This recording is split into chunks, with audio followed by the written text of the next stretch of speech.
Bonjour à tous, j'espère que vous allez bien. Je suis très content que certains soient contents de mon travail à travers le live Radio Libre hier qu'a lancé Thomas. Écoutez, merci à tous, ça fait toujours plaisir. Oui, évidemment, quand on dit du bien de mes éditos, je ne veux pas me plaindre.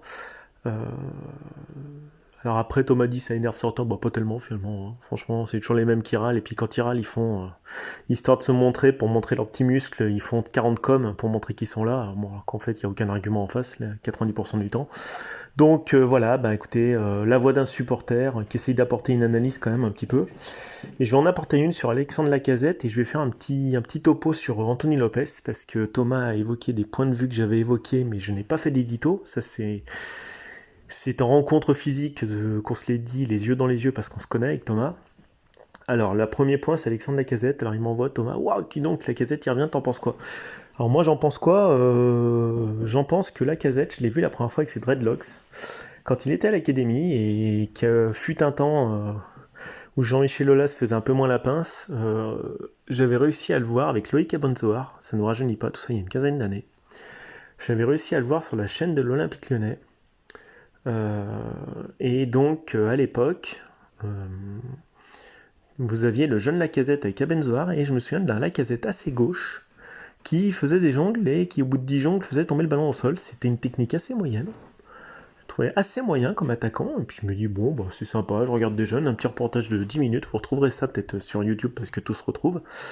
Et je le fais de mémoire, hein, vraiment, c'était peut-être il devait avoir 16 ans, c'était il y a 15 ans, quoi, voilà, à peu près.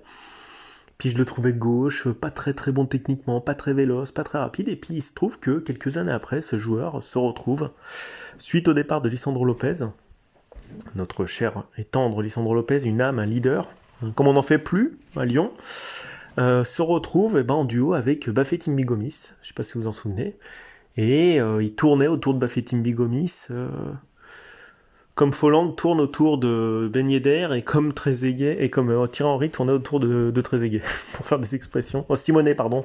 Marco Simonet tournait autour de Trezeguet. Donc, et il avait été déjà assez intéressant en première saison titulaire. Je crois qu'il avait mis 15 buts, si je ne me trompe pas. Et ensuite, il avait pris un essor formidable suite au départ de Gomis, et là, on avait des doutes.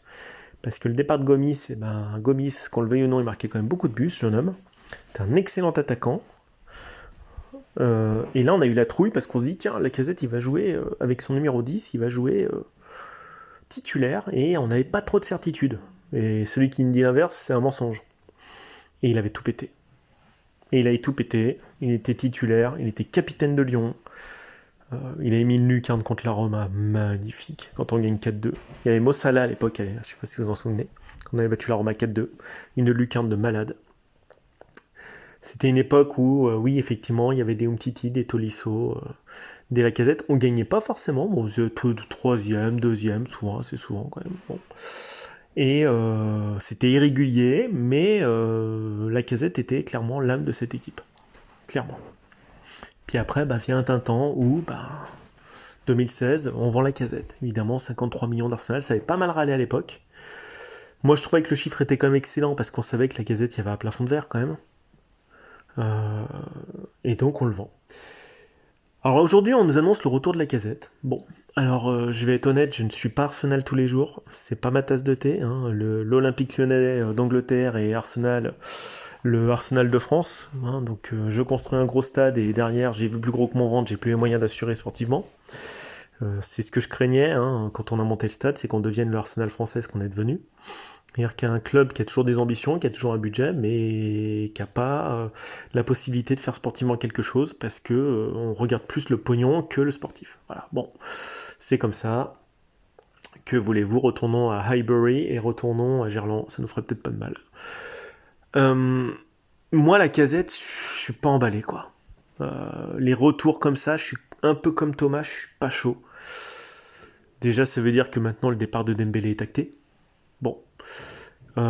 Évidemment, en termes de communication, Jean-Michel Aulas va s'offrir un bon bol d'air pour cet été, alors qu'en fait, les problématiques sont toujours là, c'est-à-dire que les mauvaises personnes sont au mauvais endroit, à savoir Vincent Ponceau et Chirou, c'est-à-dire des gens qui sont pas bons, un dans le recrutement et l'autre dans le directeur sportif.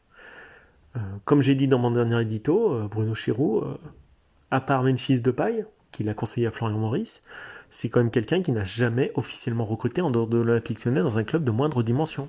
C'est inquiétant. Il recrutait pour les féminines du PSG, mais ce n'est pas un recruteur professionnel. On est bien d'accord. C'est comme Juninho, il n'a jamais été directeur sportif avant d'être directeur sportif à Lyon. Et Vincent Ponceau était directeur administratif.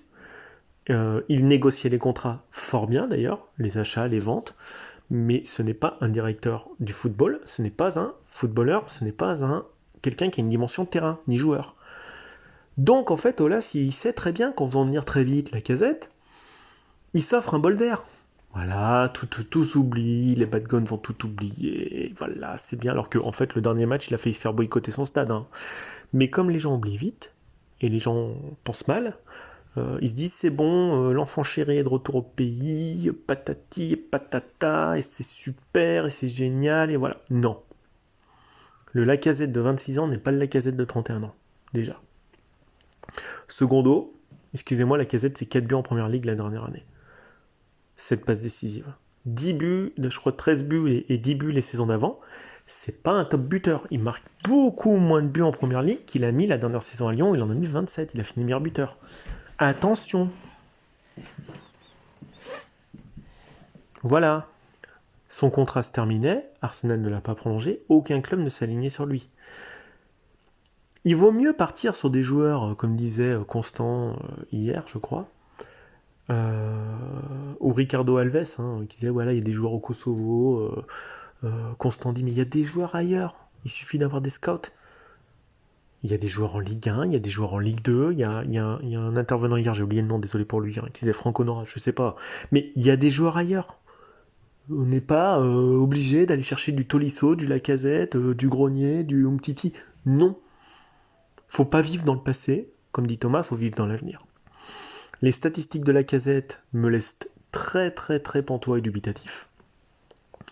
Évidemment que c'est un leader. Ça, la personnalité du bonhomme, on la connaît. Tempérament fort. Joueur qui va mettre l'épaule. Joueur qui va jouer. Qui va impacter le vestiaire. Qui va être le capitaine du terrain. Donc il y en a un qui s'est fait cocufier au passage. C'est l'ami qui a prolongé son contrat, l'ami Cacré. Le brassard, tu peux déjà l'oublier, mon ami. Parce que ça va être quand même difficile de ne pas le filer à Lacazette. Voilà. Sauf si Lacazette n'arrive plus du tout à mettre une jambe devant l'autre. C'est de la politique, c'est de la com ce que fait Aulas. Ne l'oubliez pas. Alors on est des rabat-joie, non, réaliste. Moi, j'ai un peu d'expérience de la vie, un peu beaucoup d'expérience des affaires quand même, excusez-moi.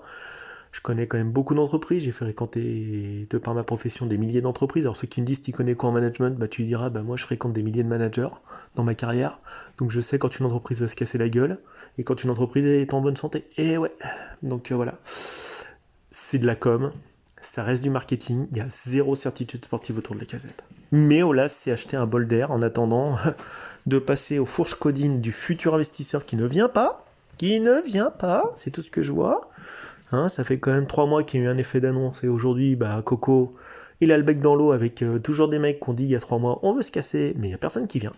Non mais ça c'est des réalités, Ça, c'est du tangible, parce que les mecs qui me disent « Ouais, tu dis beaucoup de conneries. » Alors, il y a des mecs qui disent « Tu dis beaucoup de conneries. » Moi, je ne me base que sur des faits. Contrairement à vous, quand tu dis c'est des conneries, tu te bases sur quoi? Rien. Moi, quand je dis que les investisseurs ont annoncé qu'ils mandataient la banque Rennes pour vendre leur part à hauteur de 38%, et que 2 mois et demi après, il n'y a personne. C'est une réalité. Ça fait peut-être mal au cul de l'entendre, mais notre club, il n'est pas bankable à l'étranger. Et il n'est pas attractif au niveau des investisseurs. Eh ouais. Voilà. Donc aujourd'hui, Lacazette, voilà, l'enfant chéri, le mythe de je pardonne tout aux mecs qui sortent de l'académie ou à ceux qui reviennent, machin. Non. Si c'était un joueur qui avait mis 4 buts en première ligue, qui n'avait pas été formé à l'Olympique Lyonnais, qui n'avait pas été capitaine de l'Olympique Lyonnais, qu'est-ce qu'on aurait dit? Il y a d'autres pistes. Il y a d'autres joueurs. Il y a d'autres avant-centres. C'était pas une piste prioritaire, l'avant-centre, parce que moi je pense qu'on aurait pu continuer avec Moussa Dembélé. Maintenant, on va certainement voir partir un joueur comme Moussa Dembélé. L'arrivée de Lacazette lui dit « Écoute Moussa, il te reste un an de contrat, tu sais quoi, on aimerait bien te vendre. » Parce qu'évidemment, Moussa, l'an prochain, c'est gratos. Donc, en ramenant Lacazette pour 0€ alors qu'on l'a vendu 53, c'est une spécialité maison maintenant. D'ailleurs, on a vu le magnifique retour de Tanguy Ndombele, qu'on a vendu 62 millions à Tottenham. Lévy, qui a un super homme d'affaires, s'est fait enfler comme pas deux par Aulas. Le mec, au bout de 3 matchs, il a disparu de la circulation. Donc, en fait, on a l'art de vendre super cher en première ligue des mecs, qui en dehors du Golioris ne font finalement pas super bon effet en première ligue. Lacazette, on peut pas dire que c'est un top joueur de première ligue, loin de là. Voilà. Donc à un moment donné, on met un coup de pression à Moussa. Moussa, il a compris que maintenant, ça va être compliqué de bouger, sauf s'il est tordu, parce que moi je pense que sportivement, il peut largement challenger Alexandre Lacazette. Ils vont pas jouer ensemble, donc soit on a une saison où ils sont tous les deux à se tirer la bourre alors qu'on n'a pas de Coupe d'Europe, super. Mais clairement, le message, c'est écoute Moussa, si tu peux aller voir plus loin et qu'on peut te vendre 5 millions d'euros parce qu'il te reste un an de contrat, ou 7 millions ou 8 millions, ça serait peut-être pas plus mal. Donc c'est juste du trading. On prend un mec à 0 euros, on lui dit tu divises ton salaire par 2, et on dit à Moussa, casse-toi. Alors que Moussa, excusez-moi, il vient de planter 20 et quelques buts avec nous. Ça c'est une réalité. Moussa, il a mis 20 buts, et en face, le mec, il a mis 4 buts. Voilà, bon, on y gagne quoi? Alors là, vous allez m'expliquer ce qu'on y gagne. Oui, mais c'est la première ligue, comme dit Thomas, c'est super dur. Oui, il y a aussi des clubs complètement pourris en première ligue. Excusez-moi, West Ham, le match aller contre Lyon, ils se sont fait ratiboiser. Ils n'ont pas touché un ballon. Alors, il y a un partout, parce que les mecs, ils ont pété une durite, ils ont réussi à prendre un but qui était imprenable, et puis au retour, on a clairement lâché le match. Je sais pas ce qui s'est passé dans la tête des mecs, mais West Ham, c'était plus que lambda. Et ça, c'était le 5e de première ligue, je crois, à l'époque. Il y a Thomas, et je suis pas d'accord, c'est pas le meilleur championnat du monde. Il y a des excellentes équipes qui sont quasiment dans les meilleures d'Europe. En l'occurrence, les deux monstres, de devant, Liverpool et City. Ensuite, il y a une équipe qui a 15 points, c'est Chelsea, qui est une très bonne équipe. Puis après, ça commence à devenir contestable. Mais il y a quand même 10 équipes qui sont pas forcément énormément plus fortes que des équipes de Ligue 1. Donc mettre 4 buts dans ce championnat, c'est pas non plus sensationnel, excusez-moi. Voilà, donc c'est des messages pour les fans. Bravo, Lacazette revient. Moussa, qui a mis 20 et quelques buts, casse-toi, on te vend. Voilà, comme ça, lui qui pensait partir gratos l'an prochain, on lui fait un bras d'honneur. Olas, il a tout gagné. Financièrement, il a gagné le terrain de la com, il a gagné financièrement, mais est-ce que sportivement, on y a gagné quelque chose? Et alors là, j'ai plus que des doutes, les cocos. Voilà, c'était ma thèse sur Lacazette. Après, on en fait ce qu'on en veut, mais bon, moi je me base sur des statistiques et des faits. Ensuite, secondo, Lacazette, personne n'allait le chercher. Les pistes Atlético Madrid, italiennes et tout s'est effondré. Il signe quand même étrangement vite quelque part, Lacazette, donc il est pas sûr de lui et de son talent. Parce que quand on est sûr de son talent, on fait comme Mbappé, on attend de voir ce qui tombe. Lui, il sait qu'il n'y a pas grand-chose qui va tomber, donc ses agents, ils ont que dalle à proposer. Que dalle. Parce qu'excusez-moi, vous asseoir quand même sur 5 millions d'euros l'année, c'est que ça va pas terrible. Parce que moi, si j'étais Lacazette, que j'étais un peu sûr de moi, je retournerais pas forcément à Lyon, les mecs. Je crois que j'irai peut-être en Italie, en Espagne, un autre club de première ligue, mais je sais pas, ou en Allemagne, mais c'est pas ma priorité de retourner, diviser par 2 mon salaire. À Lyon, c'est pas ma priorité. Donc c'est qu'il a 0 piste, le mec. Non, mais ça fait mal à entendre, mais c'est une vérité. Ensuite, Anto Lopez, je fais juste 5 minutes sur lui. Thomas, il avait trouvé ça génial. Moi, je trouve ça catastrophique, sa sortie. Je suis désolé, sa sortie il y a 10 jours à peu près dans l'équipe, où il critique les vice-capitaines, les capitaines et tout. Et quand le journaliste lui dit « Mais pourquoi vous n'êtes pas allé voir Peter Bosz ?»« Ouais, parce que j'étais en danger, parce qu'on m'a mis un gardien dans les pattes comme Onana, il fallait que je me rattrape suite à une saison pourrie et tout. » Attends mec, tu crois que ça va se passer comment le retour là, avec Aouar, Dubois, s'ils sont encore là, et Dembélé? Le mec il balance dans la presse que les capitaines et vice-capitaines n'ont pas fait le job, mais dis donc Anto, si on a bien un qui doit être capitaine parce qu'il est à l'OL depuis qu'il est né quasiment, c'est toi? C'est toi qui dois être capitaine. Alors pourquoi tu défonces tes collègues? Moi si je suis vice-capitaine, je dis, tu sais pourquoi tu ouvres ta gueule auprès de l'équipe? Tu sais quoi Coco, tu vas prendre le brassard puis tu vas le fermer, puis on va voir ce que tu vaux. C'était à lui d'être un leader. Donc c'est facile, il crache sur les leaders, alors que le mec, il est titulaire au club depuis 9 saisons. Il a été formé au club. Et il critique ses collègues de capitaine et vice-capitaine. Non mais attends, il y a un problème. S'il était pas content, tu le dis dans le vestiaire, ton problème. Pourquoi tu nous le sors devant tout le monde, là? Le mec, il joue à la balance devant l'équipe, il peut pas assurer devant le vestiaire. Puis il avait qu'à dire, boss, écoute les mecs, vous assurez que dalle, toi Dubois t'assures pas, toi Aouar t'assure pas, toi Dembélé t'assure pas, donc filez-moi le brassard, vous allez voir ce que vous allez voir les mecs. Le mec, il défonce les mecs, il dit ils ont pas assumé leurs responsabilités, alors que lui-même, il se défausse sur ses responsabilités. Non mais c'est incroyable. C'est incroyable. Donc je n'ai pas le brassard, mais toi, je veux pas le prendre, mais toi qui l'as, je te critique. Non, ça marche pas comme ça la vie. Si tu l'ouvres en critiquant tes collègues, prends le brassard. On va voir ce que t'as dans le ventre. Je pense que c'est surtout quelqu'un, il va falloir qu'il se cadre un peu intellectuellement, Coco. Parce que faire des sorties comme ça, les déflagrations, elles vont être énormes à la rentrée. avec les collègues et tout. Tu crois qu'ils ont pas lu? Tu crois que les agents, ils ont pas dit aux joueurs, regardez Lopez qui l'a balancé sur les collègues? Mais ça va être pourri l'ambiance. Mais il nous fait quoi le mec? C'est bon, il a fait une bonne saison. Sportivement, c'est incontestable. Il s'arrête là. Ça vaut pas mieux que Rudy Garcia l'an dernier quand il défonce Juninho. Ah mais oui, là c'est Lopez. C'est comme c'est un enfant du club, on lui tolère tout. Non, on lui tolère rien du tout. C'est un cadre, il a qu'à assurer. Il a pas à défoncer ses collègues. Et s'il avait un truc à dire à Boss, on lui dit, mais vous allez qu'à aller le dire à Boss, pourquoi vous n'êtes pas allé? Ah mais non, je me sentais pas de le dire, j'étais en danger, il voulait me remplacer par Onana. Onana il est pas venu, donc va prendre tes baloches et va voir Peter Boss et dis ses quatre vérités que t'es pas content de son système de jeu et patati et patata. C'est parce qu'il a été attentiste. Vous savez, c'est comme toujours dans la vie, quand tu prends pas tes responsabilités, le mec en face, il se sent pousser des ailes. Hein. À un moment donné, quand t'es joueur, tu dis, écoute Peter, ton système de merde à 80 mètres début, moi j'en ai ras le cul d'aller chercher mes balles dans les filets. Hein. Ton truc, ton five permanent, moi ça commence à me saouler. Soit tu te mets d'aplomb, alors après, il peut aussi aller voir Olas et dire, attendez, ce mec il part en couille. Bah non, il le fait pas. Il touche sa paye, puis après, en fin de saison, il crache sur ses collègues. Bon bah non. Ça marche pas comme ça la vie. Alors, il m'a déçu. C'est un mec qui est pas cadré. C'est un mec qui pète des plombs, qui met des coups de poing. Là, on se souvient contre Marseille, le mec, il allait dire en interview à Canal une fois, il y avait une baston Lyon-Marseille. Le mec, il va aller mettre des coups de poing dans la gueule de tout le monde, et puis après, il va aller voir Canal, il va aller voir Pagap, il va dire ouais, j'ai calmé tout le monde, alors que le mec, tu vois, en train de mettre des pètes dans la gueule de je sais plus qui. Non, n'importe quoi. Mais ça, c'est du Anto Lopez tout craché. Autant je peux l'aimer sportivement, autant le mec, des fois, je me demande s'il a pas une case en main, quoi. Franchement, voilà, faut le dire. Faut le dire. C'est pas avec des mecs comme ça. D'ailleurs, depuis qu'il est titulaire, juste un truc. Hein, on n'a jamais gagné un titre. Alors, il aime l'OL. Ça, je le conteste pas. Moi aussi, j'aime l'OL. Sauf que le mec, sa sortie, elle est complètement hasardeuse et elle reflète que le mec, il a rien compris.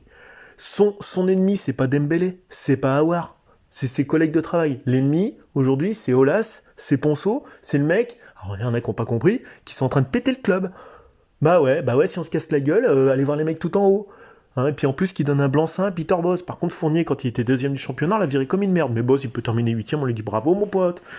Parce que lui, c'est un homme de com, hein, c'est un homme de pipeau. On a compris que le catenaccio, machin, la tactique, il avait rien compris. Mais bon, ça, il faut qu'il aille à l'école déjà. Voilà, donc c'est une petite sortie sur Anto Lopez. Hyper déçu. N'importe quoi. C'est pas un discours à tenir devant la presse. Et puis il a qu'à prendre le brassard. S'il a un truc à dire, bah, il prend le brassard.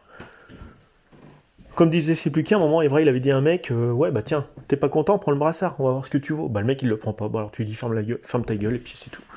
C'est tout, à un moment donné, faut assumer, les mecs. Voilà, bah c'est tout, c'était un petit édito coup de sang sur Lopez, parce que voilà, j'avais dit ça à Thomas, bon, je le dis en live, moi je suis un supporter.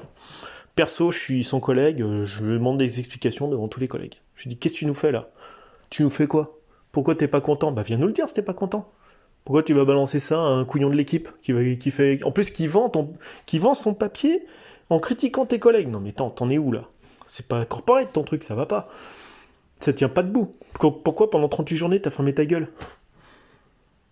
On peut être dans le vestiaire et puis régler nos comptes hein, aussi. Hein. C'est comme ça que font les grandes équipes. Hein. Bah ouais, mais nous on n'est pas une grande équipe, on se tire dans les pattes par derrière. Alors, vous allez me dire, ouais, toi tu tires dans les pattes de l'OL. Ah non, non, non. Ceux qui supportent plus l'OL, c'est pas moi. Hein. C'est Olas, c'est Ponceau. Lopez, ce qu'il fait là, c'est contre-productif. Moi, vous savez ma position, je veux qu'Olas et Ponceau ils se cassent. C'est bien, ils ont encore gagné 4 mois avec l'affaire Lacazette. C'est bien, on lui donne encore 4 mois, donc lui il s'offre de l'air. Et pour les nouveaux actionnaires et compagnie. Voilà. Il se sera acheté encore 4-5 mois tranquille avec Boz et compagnie et Ponceau, et pendant ce temps, ils vont rien foutre cet été, comme d'habitude. Et on ramène un mec qui a mis 4 buts en première ligue, et on va perdre un mec qui a mis 21 buts en championnat de France. C'est tout ce que je vois. On a perdu Garcia pour Boz, on va perdre Moussa Dembélé pour Lacazette. Voilà le résultat. Mais comme ça va dans le sens de flatter l'ego des Lyonnais, le lyonno-lyonisme, et bah ça marche, ça s'appelle du populisme. C'est tout. Allez, bah bonne journée à tous. Ciao, ciao.